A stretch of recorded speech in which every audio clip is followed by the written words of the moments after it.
नमस्कार। आज भगवद गीता के बिल्कुल शुरुआती हिस्से में चलते हैं।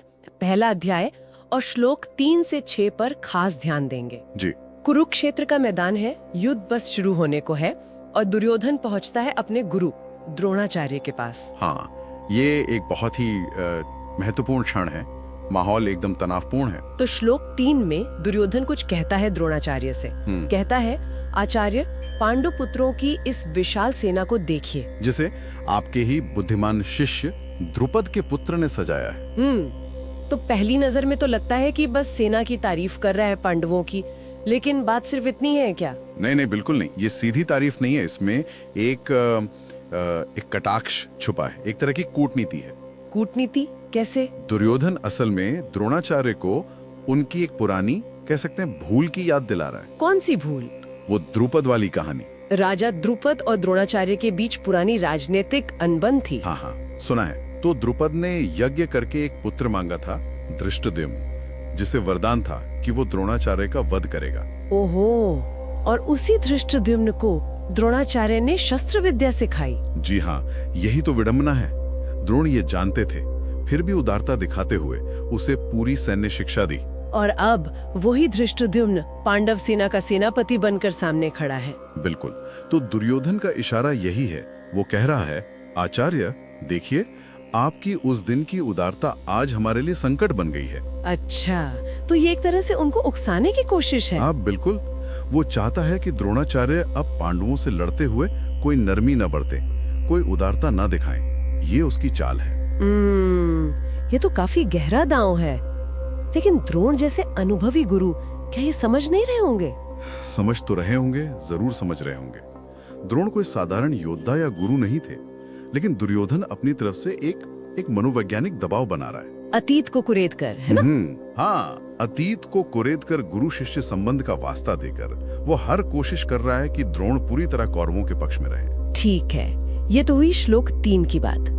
लेकिन फिर अगले श्लोकों में 4 से 6 तक दुर्योधन पांडव सेना के बड़े बड़े योद्धाओं के नाम गिनाना शुरू कर देता है। जी। कहता है, यहाँ भीम और अर्जुन जैसे महान योद्धा हैं। फिर युयुधान, विराट, द्रुपद जो खुद महारथी हैं। फिर धृष्टकेतु, चेकीतान, काशीराज, पुरुजित, कुंतीभोज, शभ्य, और भी नाम है, युधामन्यु, उत्तमौजा, अभिमन्यु, द्रौपदी के पुत्र।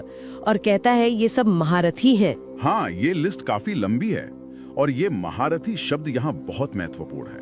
महारथी मतलब? महारथी यानी ऐसा योद्धा जो अकेले 10,000 साधारण सैनिकों का सामना कर सके।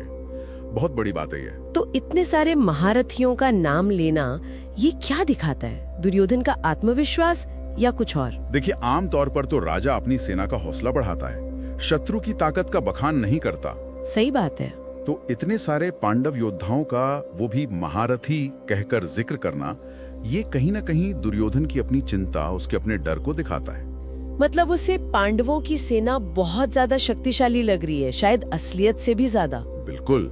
स्रोत भी यही इशारा करते हैं कि संकट के डर से उसे पांडव सेना शायद जरूरत से ज्यादा ही बड़ी और खतरनाक नजर आ रही थी। वो भीम और अर्जुन जैसे नामों पर जोर देकर ये बता रहा है कि मुकाबला कितना कड़ा है। तो एक तरफ वो द्रोणाचार्य को उकसा रहा है, हाँ? और दूसरी तरफ वो खुद पांडवों की ताकत से घबराया हुआ भी लग रहा है। ये कैसा विरोधाभास है? यही तो मनोविज्ञान है युद्ध का। एक तरफ कूटनीति चल रही है, गुरु को युद्ध के लिए तैयार करने की। दूसरी तरफ मन में जो डर बैठा है वो भी शब्दों में छलक रहा है। अनजाने में ही सही।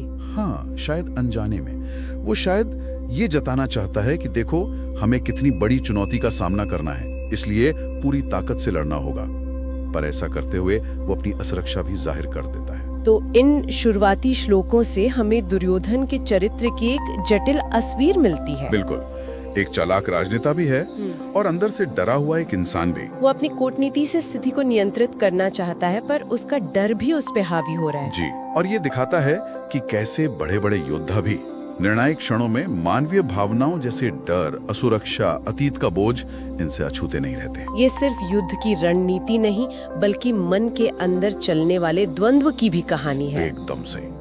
भगवद गीता की शुरुआत ही हमें मानव मन की गहराइयों में ले जाती है। युद्ध मैदान में सजने से पहले मन में सज चुका होता है। और ये सोचने वाली बात है कि किसी भी संघर्ष में, चाहे वो बाहरी हो या भीतरी, डर और रणनीति का ये खेल कैसे हमारे फैसलों और नतीजों को प्रभावित करता है। हाँ, ये एक सवाल है जिस पर विचार किया जा सकता है कि क्या डर हमेशा कमजोरी ही होता है या कभी-कभी वो हमें ज्यादा सावधान और रणनीतिक भी बना देता है।